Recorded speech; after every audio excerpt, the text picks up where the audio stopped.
Hi everyone, welcome to Lisa's Stamp Studio. I've got a super easy project for you today using a white handled bag.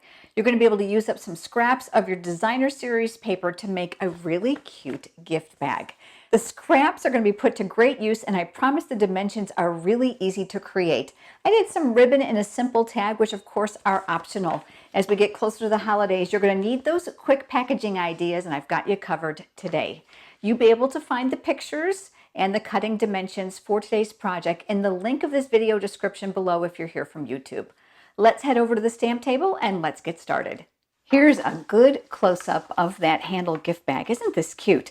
The great thing is you can use your designer series paper in any color combination that you want. And don't be afraid to alternate these patterns just so that they coordinate, but give your project a little bit more depth and interest.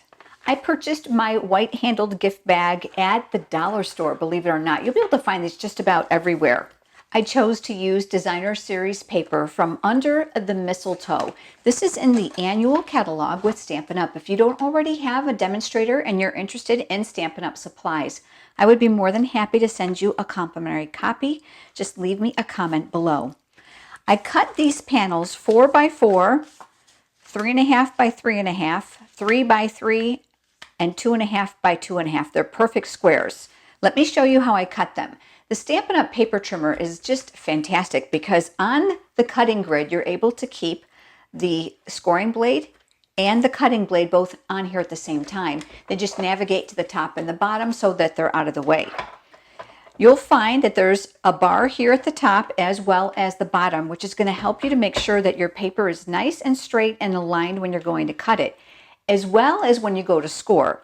I'm going to cut this piece on a diagonal. So what I'm going to do is I'm going to line up the tip on both of these inside the cutting strip. And once I have it lined up, I'll just take my cutting blade and I'll just slice, and that's going to give me 2. The great thing about this project is when you are all finished, you are going to have enough pieces to make 2 gift bags, not 1. So it's going to be 2 for the work of 1. Here you can see that we've got 2 sets. We're only going to need 1 for the first bag. I'm going to go ahead and pull out that bag. We'll lay that down. I know that the handle's off camera, but I want to get you as close as possible so that you can see. I'm going to start with my largest one. I like to lay out my pieces first so I have an idea of where they're going to go. I found that whenever I try to adhere things blindly, it just gets me in trouble. So I'm going to leave a little bit of space between each of those tiers so they got a little dimension to this tree. And of course, you can make this as tall or as short as you want. I've just chosen 4 layers for this one. I also cut a piece of crumb cake cardstock. This measures 1 inch by 1 inch. And of course, depending on how tall or how short your tree, you'll probably want to tweak this size just a little bit so you've got some proportion. And then I'm going to stick that down underneath. It doesn't matter how far up or down it goes. And I die cut a small star right before the video with the silver foil sheets.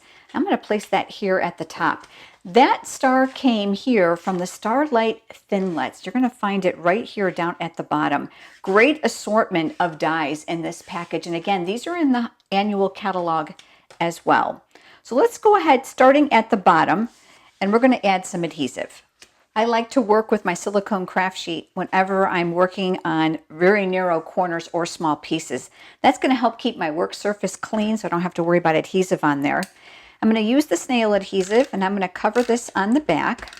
Any adhesive that should fall on here just rubs right off. This silicone craft sheet is probably one of my very favorite tools here in the Stamp Studio.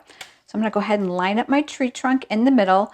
I'm looking to try to make it as centered as possible in between those handles down here from the top.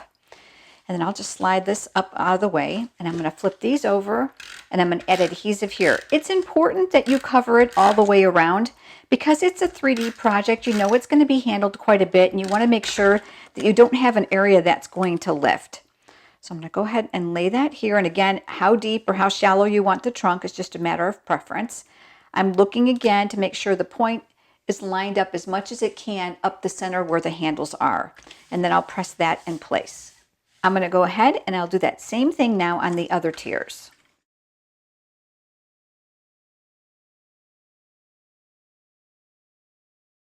We've got the star. You can go ahead and use glue dots, or you can use liquid glue on any of this project. I'm going to flip mine over just for the sake of the video. I'm going to add adhesive to the back. Again, any adhesive that falls on my work surface is going to fall on that silicone craft sheet, making it really easy for me to use. And then I'll tack that down just above the tree. I wanted to dress up my bag a little bit, so I decided to make a tag, and I've got a piece of Whisper White cardstock here, and I'm using the Everyday Label Punch. I'm going to go ahead and I'm going to punch that out first. I didn't want the bottom of the tag to look like a label, so I brought my paper trimmer back in since I already had it out for cutting the pieces, and I'm just going to chop off a bottom portion of that just to remove it from the tag. I pulled out the Snowflake Sentiments stamp set. This has been in the catalog now for about a year or so.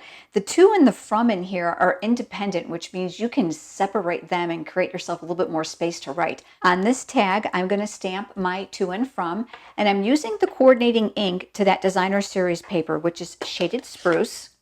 I've got the word to mounted here. You can see that it's rather small. You're going to want to stamp gingerly when you've got these little tiny images. And I always like to flip it over to make sure I don't have ink around the perimeter of my image.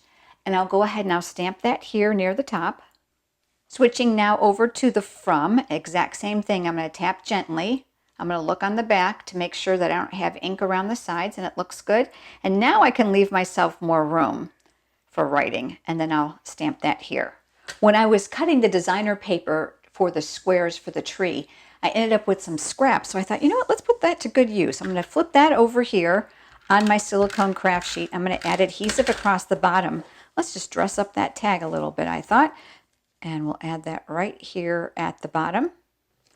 I know it's way longer than what we're going to need, so here's a tip for you. Go ahead and flip it over. I keep a pair of scissors here in the stamp studio that have ribbon on the handle. This indicates that they're my sticky scissors, which means I don't mind getting adhesive all over them. I'm going to use the back of this to cut away what I don't need. So I'm using this paper as a guide to make sure that it's nice and straight. And I'll do the exact same thing now on this side. That's going to make sure that I have even edges. I pulled out the 1/8 inch handheld punch. Again, this product is in the annual catalog. That's going to give me a hole at the top for my ribbon. And I'm using this beautiful shaded spruce metallic ribbon. I don't think you're going to be able to appreciate this in the video, but the shimmer is gorgeous. That's also here in the annual catalog. That's on page 201. It's a 2-pack, so you're going to get 2 colors. You're going to get the shaded spruce and the petal pink. And there's 5 yards of each ribbon on the spool. I've cut off about 20 inches. So what I'll do is I'll start by threading that through that hole. We'll pull that through, and then through one of the handles, I'm going to wrap this around. Now, if you already have your gift, go ahead and fill your bag and then add your tissue paper. And then, of course, you can even up your ends. And then I'm going to start by making a single tie, and then I'll make a bow. Nice big loopy bows are always fun on 3D packaging. So there we go. We have our gift bag. Isn't this adorable and so easy? If you like some country flair to your bag, what you can do is you can take the fine tip of your Stampin' Write marker and you can add faux stitch lines all the way around the perimeter of the tree to give it a little bit more depth. But I don't know about you, this time of year I need quick and easy, and this is definitely one of those projects, even something the kids can do.